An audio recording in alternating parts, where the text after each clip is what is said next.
사도 바울이 로마에 있는 성도들에게 보냈던 이 로마서라는 편지는 바울의 3차 전도 여행 중에 약 AD 57년경 그 말기에 고린도에서 썼던 것으로 추측이 됩니다. 편지의 말미에서 바울은 자신이 복음을 전하는 중에 도움을 입었던 이 로마 교회에 있는 수많은 고마운 사람들의 이름을 언급하면서 감사 인사를 전해달라고 부탁하고 있죠. 로마서를 여러분 굉장히 좋아하시는 분이 많이 계시겠지만 그런 분들에게도 이 편지의 말미에 해당하는 이 부분은 그냥 가볍게 지나가고 싶은 마음이 드는 것이 낯설은 이름들만 잔뜩 등장하기 때문이죠. 그리고 바울의 인사 속에서 따로 특별한 어떤 의미가 있다고는 우리가 한 번도 생각해 보지 않기 때문입니다. 하지만 우리는 오늘 5월의 첫 주를 맞아서 나와 내 주변을 둘러싸고 있는 우리의 영적인 가족들, 믿음의 동역자들, 공동체 식구들을 생각하면서 5월 가정의 달을 시작하면 어떨까 하는 그런 마음이 들었습니다. 여러분, 본문 1절에서 16절에 등장하는 이 26명이 넘는 등장인물들을 좀 한번 같이 생각해 볼까요? 제가 리스트로 한번 정리해 보았는데요. 올려주시면 로마교회 성도들의 목록입니다. 1절에 등장하는 베베, 피비는 바울의 부탁을 받아서 로마로 방문하는 사람이기 때문에 로마교회 성도는 아니죠. 추천한다고 했으니까. 3절에서부터 15절까지 여러 성도들의 이름이 등장하고 있습니다. 낯설으시죠? 처음 보는 이름들이 많습니다. 하지만 좀 자세히 들여다보면 우리는 몇 가지 배움의 교훈을 얻을 수가 있습니다. 우선 로마교회 성도들의 구성이 굉장히 다민족이다. 여러 이름들이 있다는 것을 발견합니다. 무슨 투스, 무슨 니아 이렇게 로마식 이름으로 끝나는 사람들도 있지만 아주 전형적인 유대인들도 있습니다. 마리아, 아굴라, 브리스가 이런 사람들은 유대인입니다. 그러니까 로마 교회는 다민족 교회, 유대인들과 이방인들이 함께 모여서 예배드리던 그런 멀티컬처럴, 멀티레이셜한 교회였음을 우리는 여기서 알 수가 있죠. 또 10절에 등장하는 아리스토블로라든지 나기수, 11절에 등장하는 나기수는 분명히 고위직에 있었던 사람인 것이 분명합니다. 그들의 집안에 있는 사람들이니까 그 집안 전체를 다스리는 높은 자리에 있었던 사람이다, 이렇게 알 수가 있어요. 권속, 어떤 가문의 수장이라고 바울이 말하고 있어요. 반면에 흔한 노예의 이름을 가진 사람들도 등장합니다. 예를 들면 암블리아라고 하는 사람, 암플리아투스는 아주 대표적인 그 당시에 노예들에게 주어지는 이름이었다고 합니다. 오늘날도 개똥이 그러면 개똥이가 양반인 사람은 없잖아요. 이름을 보면 딱 계급을 알 수 있듯이 노예들도 있고 평민들도 있고 높은 사람들도 있고 함께 계급을 초월해서 모인 교회였다는 사실을 알 수가 있습니다. 그런데 무엇보다 우리가 여기서 보는 것은 남성들 못지않게 여성들 역시 많은 수를 차지하고 있다, 지도자로서 사실을 알 수가 있어요. 여러분, 여기에 표시된 굵은 표시로 된 분들이 바로 여성들의 이름입니다. 보이시나요? 3절에 브리스길라와 아굴라의 부인인데 부인이 이름이 앞서 있어요. 어쩌면 이 여자 성도님이 더 헌신적인 분이었을지도 몰라요. 또 마리아, 유니아, 남편이 아마 안드로니고 같고요. 12절에 드루베나, 드루보사, 펄시스는 다 여성의 이름입니다. 드루베나와 드루보사는 아마 자매인 것 같아요. 루포와 그의 어머니 언급이 되어 있고요. 15절에 율리아 이렇게 있습니다. 여기서 퀴즈 하나, 브랜드를 가진 사람의 이름이 있습니다. 14절에 등장하는 험에는 에르메스입니다. 알고 계세요? 성경에도 에르메스가 나옵니다. 네. 여러분, 1절에서 바울의 편지를 들고 가는 베베에 대한 언급과 함께 우리가 알 수 있는 사실은 무엇인가요? 이 이름들을 보면서 여성들 역시 사역과 선교 현장에서 굉장히 능동적으로 이 사역에 참여하면서 영향력을 끼쳤다는 사실을 알 수가 있는 것이죠.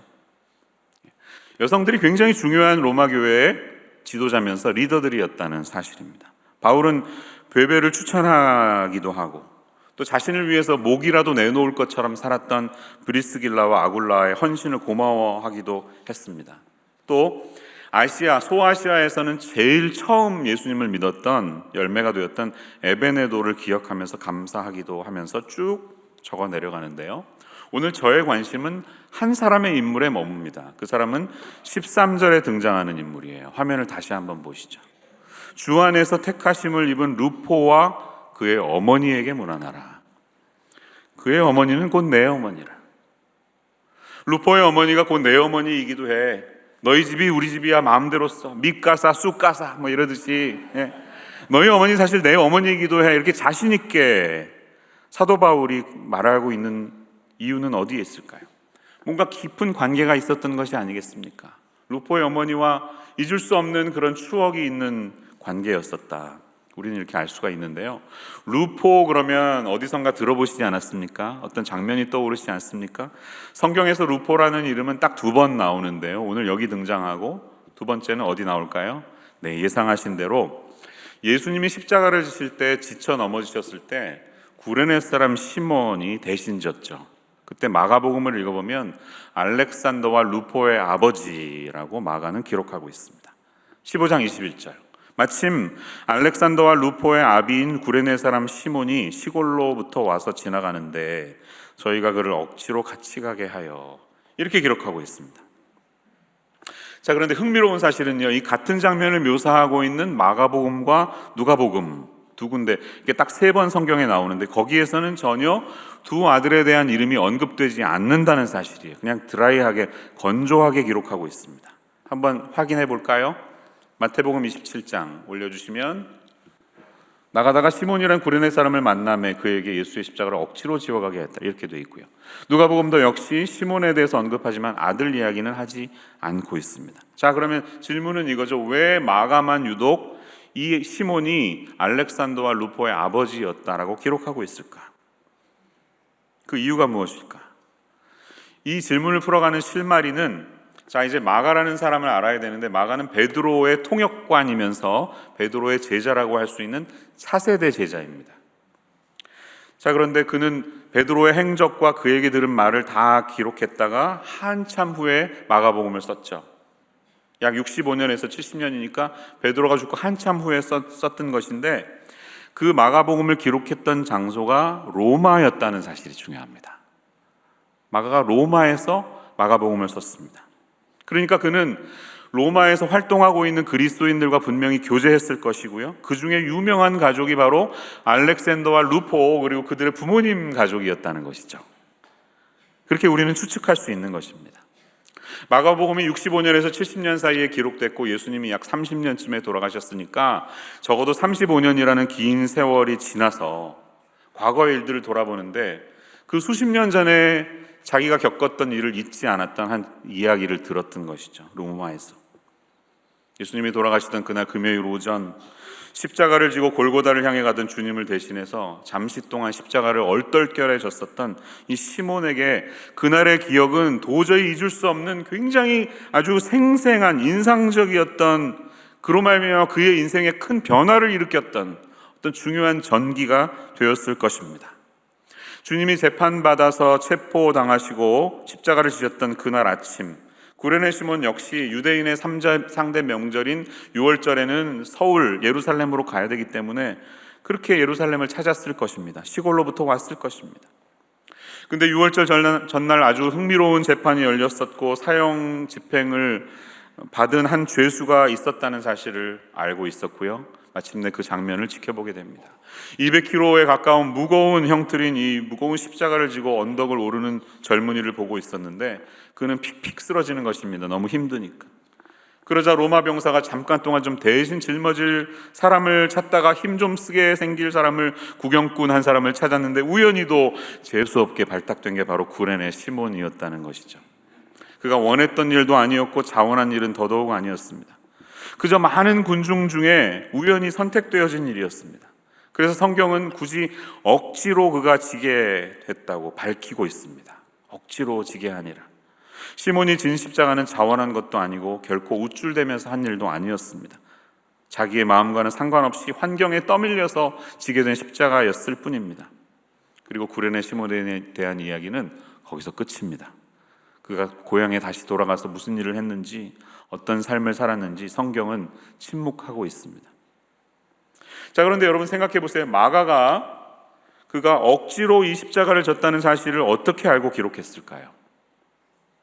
분명히 나중에 로마에서 수십 년 흐른 후에 다시 만났던 시몬에게, 아니면 시몬이 이미 돌아가셨다면 시몬의 아들 알렉산더와 루포로부터 그 얘기를 들어서 알았겠죠.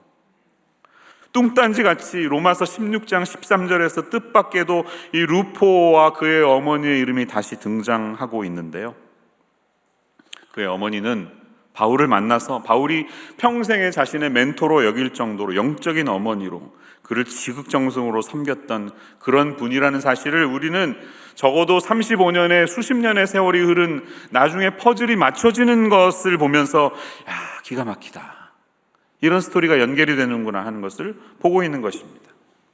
우리의 충분한 상상력을 동원해 본다면 시몬은 억지로 십자가를 지기는 했지만 자기가 짊어졌던 그 십자가에 달려서 돌아가신 예수님에 대한 메모리를 도저히 잊을 수가 없었고 그 기억이 너무 강렬했겠죠. 그래서 6월절이 다 끝나고 집으로 돌아갔지만 집에 가서도 계속 그 청년 이야기를 입버릇처럼 했을 것입니다. 내가 말이야 발탁이 돼서 잠깐 동안 지게 됐고 그 눈동자를 잊을 수가 없고 이런 이야기들을 아마 했을 것입니다. 예수님을 만난 사람에겐 다 그런 강렬한 추억이 남습니다.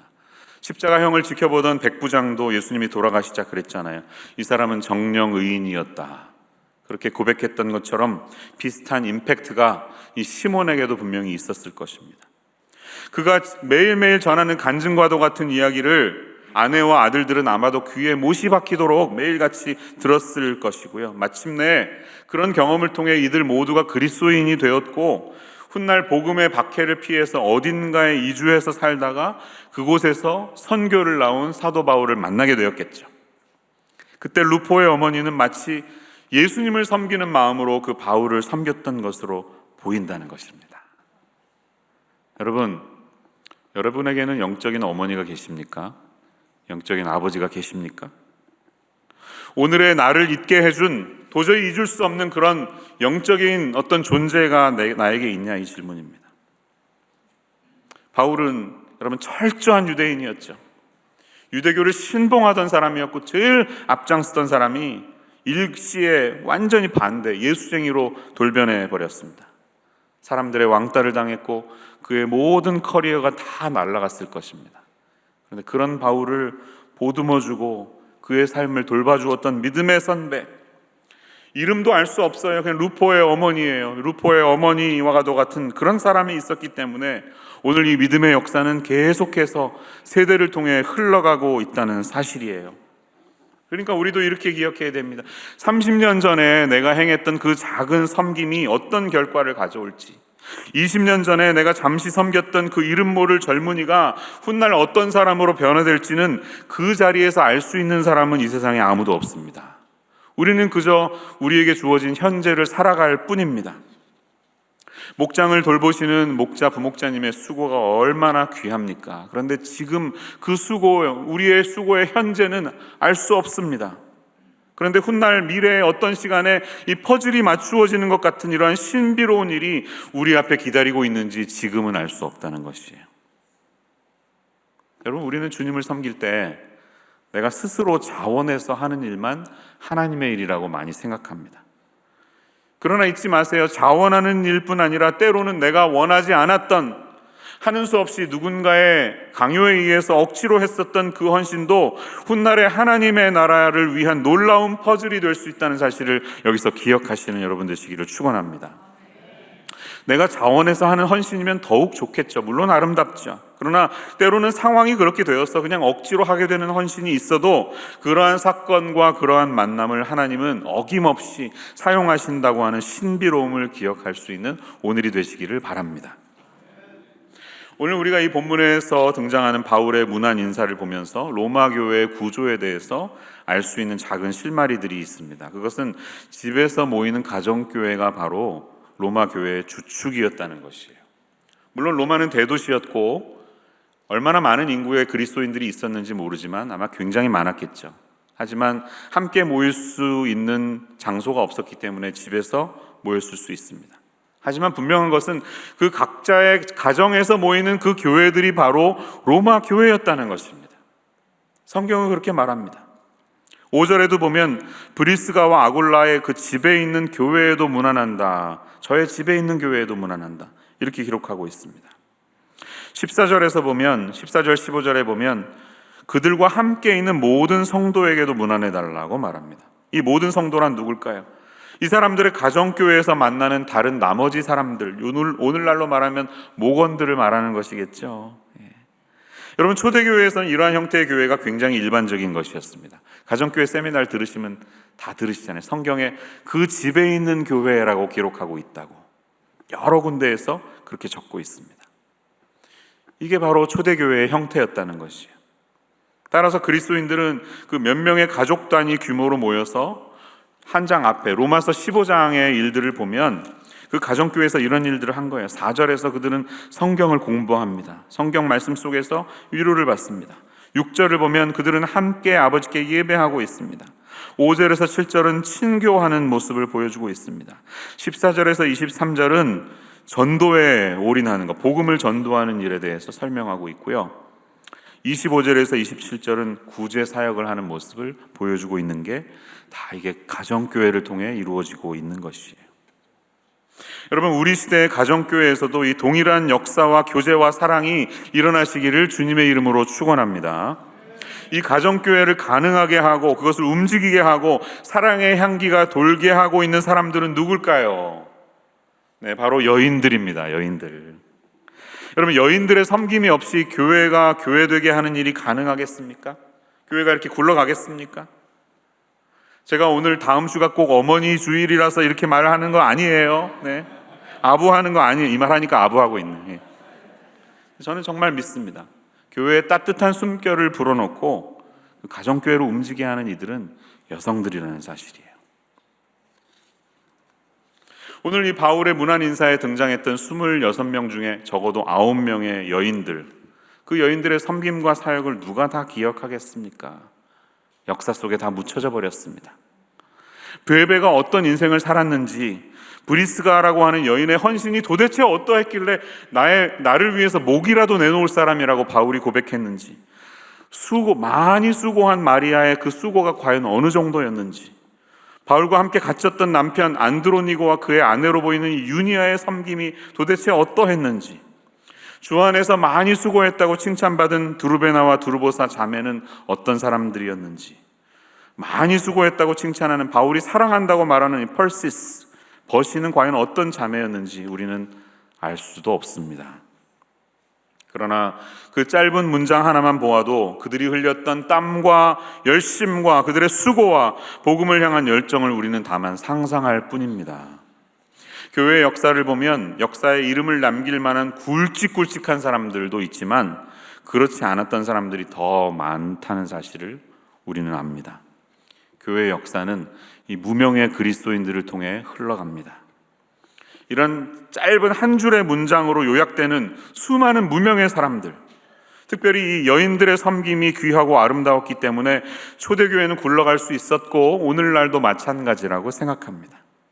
그런 면에서 아무도 여러분들의 수고를, 그 이름을 기억하지 못한다 할지라도 주님은 우리 모두의 일거수일투족을 보고 계시고 우리를 기억하고 계시고 그 수고와 사랑의 인내를 칭찬하고 계신다는 사실에 위로를 받으시는 저와 여러분의 삶이 되시기를 축원합니다. 여성들은 흔히 교회에서 뒷전에 있는 것처럼 취급당하죠.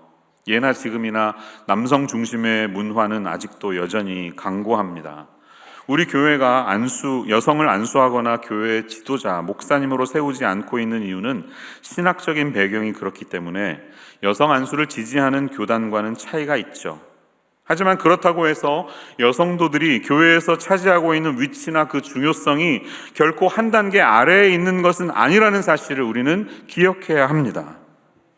신약 성경은 어찌 보면 고대 역사상 제일 먼저 남녀의 평등과 인간의 자유를 선언했던 책이라는 사실을 우리는 놓치지 말아야 합니다.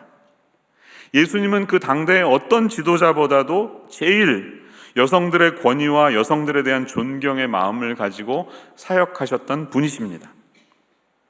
여러분, 성경에 등장하는 예수님이 한 개인과 나눴던 대화 중에 가장 긴 대화가 담겨 있는 곳이 어딘 줄 아시나요? 요한복음 4장이에요. 요한복음 4장에 사마리아 여인과 나눴던 대화가 제일 긴 대화였습니다. 무엇을 말합니까? 당시 사람들에게 여인은 그저 소유물에 불과했습니다. 남편의 소유물이기 때문에 마음대로 처리할 수 있고 막 이혼도 남편 마음대로 하는 것이. 너에게 남편 5이 있었으나 이건 이 여자 잘못은 솔직히 아니었습니다. 그에게는 스스로 이혼할 수 있는 권리조차 없었습니다. 남자들이 그 사람을 가지고 놀았던 것이죠. 그런데 예수님은 그 여인을 누군가의 소유물이 아니라 한 사람의 정체성을 지닌 존귀한 자로 대하셨다는 것이에요. 그 마음속에 있었던 기뻤던 질문, 진정한 예배가 무엇입니까? 우리가 어디서 예배해야 됩니까? 그 질문을 진지하게 받아주시고 정직하게 답변하시는 주님의 모습을 우리가 볼 수 있어요. 또 예수님은 최초로 당시에 어떤 제자를 양육하는 시스템보다도 자신의 제자들 속에 여인들 역시 나의 제자들이다 라고 그들을 포용하시고, 여인들이 남성들과 함께 여행하고 함께 공부하고 함께 학습하고 함께 사역할 수 있도록 허락하신 분이라는 사실이에요. 예수님이 복음을 전하실 때 12제자가 함께 했고, 그런데 병고침을 받은 어떤 여자들, 곧 7 귀신이 나간 지 막달라인이라 하는 마리아와 헤롯의 청지기 구사의 아내 요한나와 수산나와 다른 여자가 함께 하여 자기들의 소유로 그들을 섬기더라, 이렇게 누가복음 8장 1절에서 3절은 기록하고 있습니다. 무슨 말입니까? 12제자들 뿐만 아니라 이 갑자기 예수님의 서클 안에 들어온 여인들이 함께 제자들이 되어서 함께 동역했다는 사실을 우리는 발견할 수 있는 것이에요. 예수님이 마르다의 생망 대신에 마리아의 말씀 듣는 자세를 칭찬하신 유명한 장면이 있죠. 여러분 많이 들어서 알고 계시죠?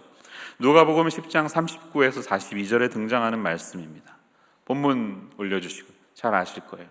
마르다가 막 뭐라 하니까 예수님이 나도 마리아는 잘했어, 마리아는 좋은 편을 택하였으니 빼앗기지 아니라 칭찬하시는 장면이지 않습니까?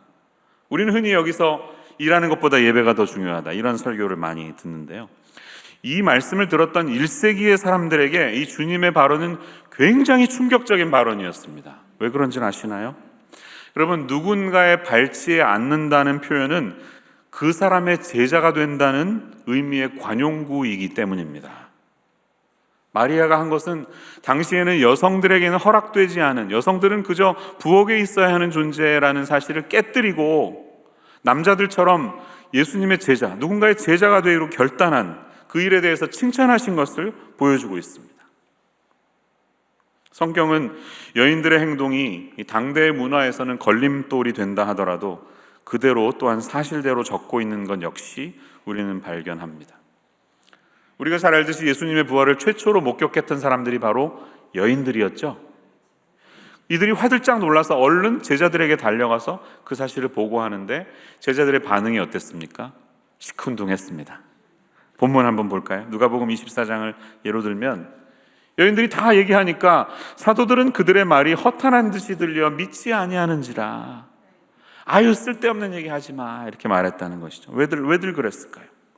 여러분, 예수님 당시에 법정에서 증인을 세우는 일에 있어서 제일 우선순위 뒤로 밀리는 사람들이 여인들이었대요. 불행히도 그 당시 문화적인 배경이 그랬습니다. 여인들에는 신뢰성이 떨어진다, 이렇게 믿었다는 것이죠.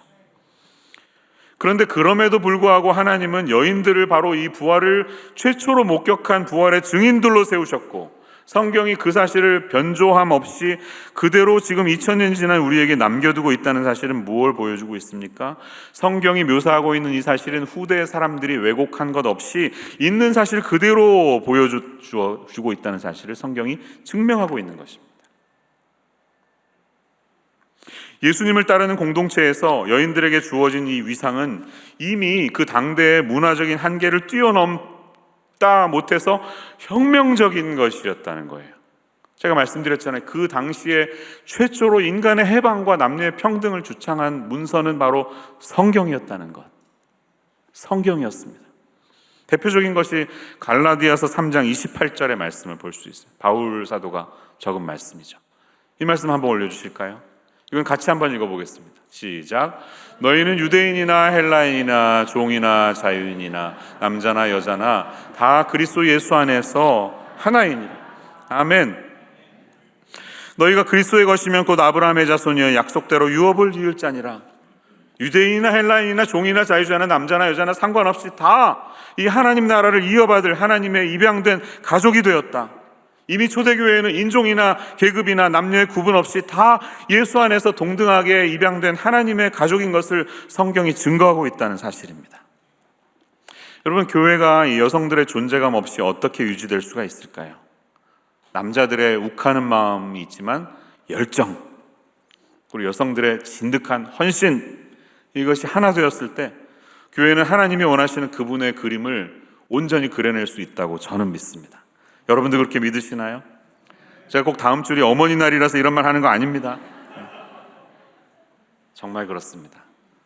남성과 여성은 그리스도 안에서 하나 되어서 하나님의 공동체를 빚어가는 동역자들이라는 사실이에요. 제가 적용을 위해서 두 분의 예화를 들고 설교를 마치겠습니다. 한 사람은 영어권에 있는 사람이에요. 여러분, 헬렌 켈러를 잘 아시죠? 가장 역사적으로 대표적인 장애인, 그러나 아주 놀라운 혁혁한 성과를 세운 그런 장애인이었죠. 그 헬렌 켈러를 있게 한 앤 설리반 선생님의 이야기를 많이 들으셨을 것입니다.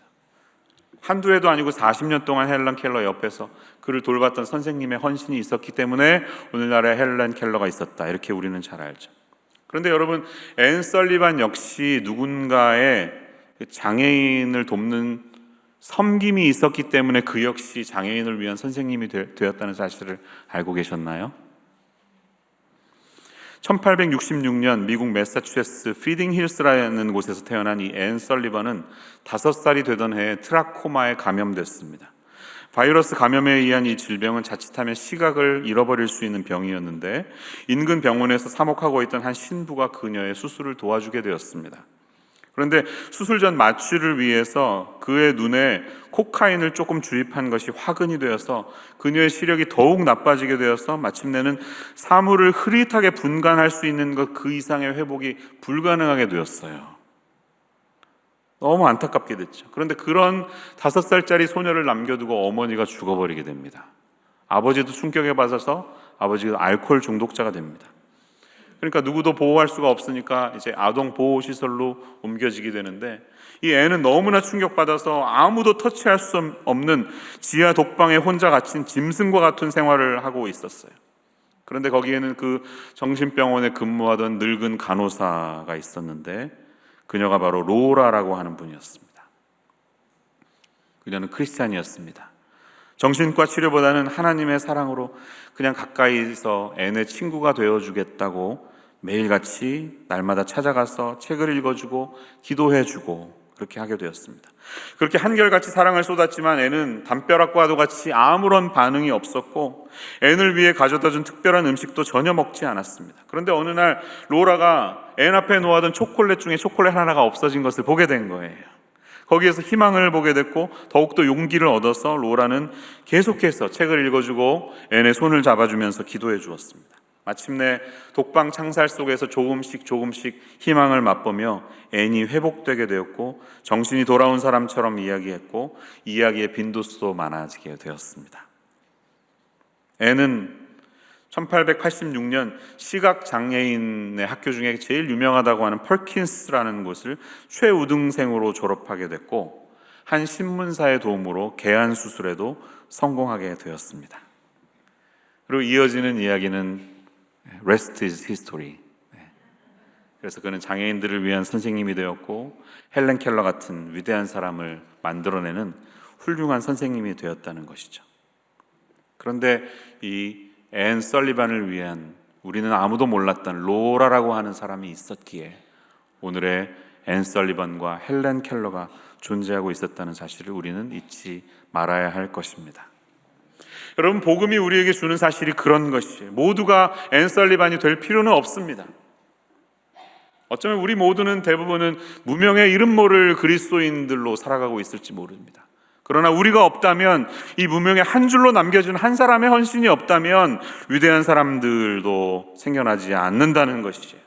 복음이라는 것은 그런 것입니다. 지금은 앞이 잘 보이지 않지만 누군가의 이 작은 헌신을 통해 생명이 생명을 낳듯이 내가 받은 복음을 누군가에게 전하고 누군가에게 양육하고 그 복음을 나눌 때에 이 복음의 물결이 계속해서 강물처럼 이어지고 있다는 사실을 우리는 잊지 말아야 하겠습니다. 전라남도 신안군은 1004개의 섬이 있다고 하네요. 그래서 별명이 천사의 섬이라고 불리워진다고 합니다. 신안군 내 수많은 섬 중에 하나이자 주섬이라고 할 수 있는 증도는 112개의 섬으로 구성되어져 있는데요. 지금은 연육교가 들어서면서 육지가 되었기 때문에 더 이상 섬이 아니게 되었습니다. 그런데 기껏해야 이 1800명 정도에 불과한 이 증도 주민의 90%가 기독교인이라는 사실을 아셨나요? 어마어마한 사람들이 예수를 믿습니다. 거기에는 불교 사찰도 없고 성당도 볼 수 없고요. 그리 크지 않은 섬 안에 무려 11개의 교회가 세워질 정도로 복음화율이 높다는 것이 어떻게 이런 일이 있었을까요? 문준경이라고 하는 한 무명의 여자 전도사님의 헌신이 있었기 때문입니다. 성결교에서는 잘 아는 분인데 한국 교회는 잘 알려지지 않은 분이십니다. 그는 1891년생이었고요. 남편과 만나서 결혼했다가 결혼 생활이 순탄치 않았는데 1927년에 회심을 하면서 예수님을 믿으면서 엄청난 전도 부인이 되었습니다. 그 열정을 아무도 못 말리는 사람이 됐어요. 그래서 전남 신안을 중심으로 다도해의 모든 섬들을 돌면서 복음을 전하고, 자신이 고향이 거기였거든요. 진리, 증동리, 대초리, 방충리 교회 등 11개 정도의 교회를 직접 개척한 인물이 되었습니다. 아주 그 동네에서는 전설적인 인물이에요. 도서지역 복음의 어머니라는 이름이 어색하지 않을 정도로 모든 낙도들을 구석구석 누비면서 수많은 영혼들을 하나님 앞으로 인도하고 숱한 교회를 세웠다는 것이에요. 거지들을 돌보고 병자들을 오라고 해서 거지 전도, 병자 섬기는 일을 통해 사람들이 감동돼서 예수님을 믿게 되었다는 것이에요. 그런데 불행히도 그는 1950년 한국전쟁이 있던 기간 중에 증동리 교회 근처 바닷가에서 공산당원들에 의해서 순교했습니다. 제가 사진 3장만 보여드릴 텐데요. 증동리 교회에 가면 이 고 문준경 전도사 순교 기념비가 이렇게 있다고 하는데, 무명의 기념비를 좀 안타까워했던 성결교 교단이 지금은 순교 기념관을 거대하게 지었다고 합니다. 다음 사진 보시면요. 네, 이렇게 안내문, 그래서 증동리 교회에 가시면 이렇게 전도사님의 삶을 설명하는 게 있습니다. 저 할머님은 저도 누군지 모르는데 인터넷에서 그냥 가져왔습니다. 죄송합니다. 허락 없이 써서. 네. 여러분, 근데 세 번째 사진에서 그 문준경 전도사님의 묘를 쓰다듬고 있는 이 백발의 노인이 누군지 아시나요? CCC를 창설하신 김준곤 목사님이십니다. 문준경 목사님과 같은 교양 출신인 김준곤, 또 성결교회 인물이었던 이만신, 정태기 목사님 같이 유명한 목사님들이 직접적으로 이 전도사님의 삶에 영향을 받은 유명한 인물들이 되었습니다. 김준곤 목사님이 돌아가셨는데요, 내 인생의 가장 유일한 멘토는 바로 문준경 전도사였다, 항상 그렇게 말했습니다. 우리는 어버이날을 이틀 앞두고 있습니다. 또 어머니날을 한 주일 앞둔 시간이기도 합니다. 여러분, 나는 누군가에게 영적인 어머니, 영적인 아버지라는 말을 듣고 있는 사람인가요? 오늘 이 말씀을 들으면서 우리 모두에게 누군가에게 나도 정말 그의 어머니, 네 어머니가 곧 내 어머니야 라는, 네 아버지가 내 아버지야 라는 말을 들을 수 있는 그런 감동과 결단이 일어나는 이 시간이 되시기를 주님의 이름으로 축원합니다. 사람을 남기자는 거예요. 오늘 어린이 주일인데요, 그냥 1년 잠깐 반짝하고 지나가는 것이 아니라 누군가를 위해서 앤 설리번처럼, 아니요, 앤을 세울 수 있었던 로라처럼 무명의 한 줄, 이름 모를 한 사람이 될 수 있어도 누군가를 위해 그 헌신이 결코 헛되지 않음을 오늘 말씀을 통해 우리는 기억해야 할 줄로 믿습니다. 호랑이는 죽어서 가죽을 남기고 사람은 죽어서 이름을 남긴다는 말이 있지만, 그보다 더욱 아름다운 문장은 이것입니다. 호랑이는 죽어서 가죽을 남기고 사람은 죽어서 사람을 남긴다. 아름다운 하나님의 사람을 남기는 것보다 위대한 인생은 더 없습니다. 사랑하는 여러분, 이 사실을 기억하며 오늘 우리 주님 앞에 겸손히 나아가시는 저와 여러분 모두의 삶이 되시기를 주님의 이름으로 축원합니다. 기도하겠습니다. 참 고맙고 감사하신 우리 주님, 무명의 사람들의 헌신을 통하여 특별히 우리의 영적인 어머니들의 헌신이 있었기에 오늘 교회 역사가 굴러갈 수 있었고, 가정교회가 따뜻해질 수 있었고, 수많은 영혼들이 보살핌을 얻을 수 있었습니다. 비록 내가 유명한 사람이 되지 못한다 할지라도, 무명의 한 줄의 문장으로 내 인생이 마감된다 할지라도 하나님 앞에 우리가 드리는 건신은 결코 헛되지 않을 것이며, 지금은 앞이 보이지 않지만 먼 훗날 누군가의 위대함을 통해 아름다운 퍼즐이 맞추어지듯이 하나님께서 우리의 헌신과 우리의 사랑을 아름답게 사용하실 줄로 믿고, 우리에게 주어진 오늘의 현재를 흔들림 없이 걸어갈 수 있는 우리 모두의 삶이 되게 하여 주옵소서. 예수님의 이름으로 기도합니다.